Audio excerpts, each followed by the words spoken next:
So here is what I do. On a daily basis? It Every can start other off as day. daily, but then ideally it's getting to about at the least 2 to 3 days a week of giving certain muscle regions a stimulus Right. to keep it strong and activated. Right.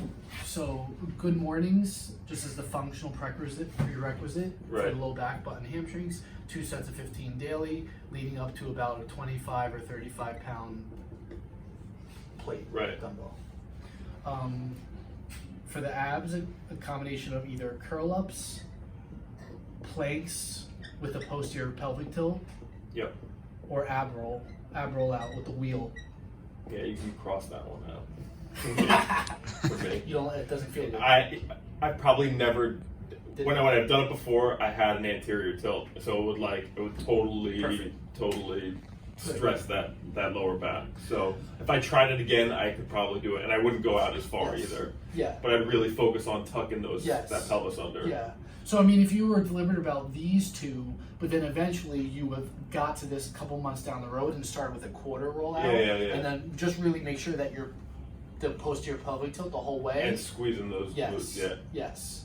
So that's all for the front core. Yep.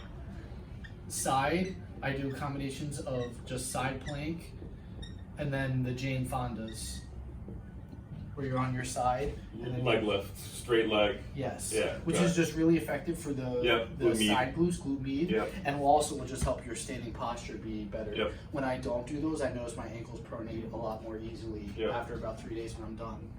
So front, core, side. For the posterior chain, I do combinations of glute bridges Yeah. and then the hamstring bridges. Do you remember those? With just straight legs. No, so glute bridges, you're on your I back. know you glute bring your hips bridge. up in the air. What are the hamstring bridges? Hamstring bridges, you're on your back with your feet up on the table and your knees and your hips at 90-degree angle. And you push your heels down into the table and lift up your butt about 2 to 3 inches. Okay, got it. So 90-90, lying on the back, and just a little activation. Just a in it. little bit, and you'll feel your hamstrings pretty strongly. So at this Okay. point, I'm doing about 2 sets of 12 repetitions on one leg with the hamstring.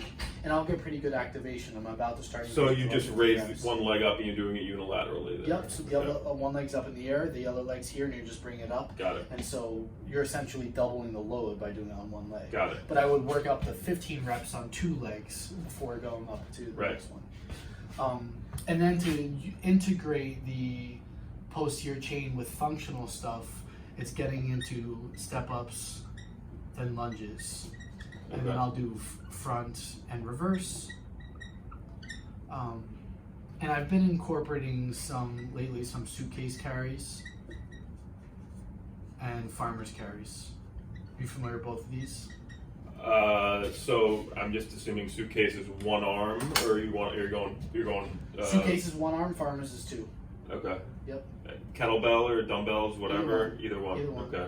And For then what, 10 yards or something like that? 10 yards, work your way up. Okay. And then, of course, as you're doing it, I'm super mindful and paying attention to anything that Posture. I'm feeling. Yeah. Sometimes I'll be inflamed and I'm like, no, not even doing it. going there. Yeah. Other times I'm like, okay, what muscles are activating right now? And I'll Right. just pay attention to it. Okay. Sometimes I've been doing, instead of the suitcase carry, these little lateral flexions Okay. like this and coming up. Yeah. And I've noticed that one side, I'm using my abs. The other side, I go, and my spine's like, get off. Right, I don't right. like this. Right. So I'm bending up higher and down lower, and not on my low back. Right. So the herniation I have is probably more on the left side because of the way it feels to me.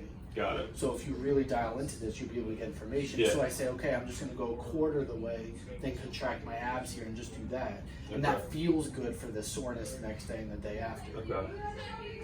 And that's kind of the hierarchy, which way, or this is the order you'd want to go in, right? Start with the good mornings, work front, side, posterior chain, or does it not really matter?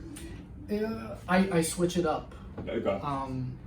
What I normally do each day is. Are you starting with good mornings all the time though? Not always. No, not sometimes always. we'll do it at the end. Okay, And got it. sometimes I don't. Now I've been doing also some GHD hip extensions instead.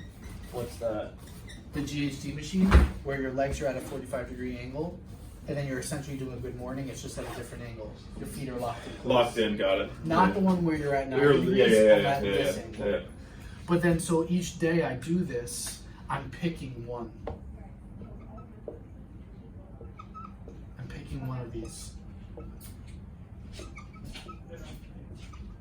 Okay, so you're not doing all of them.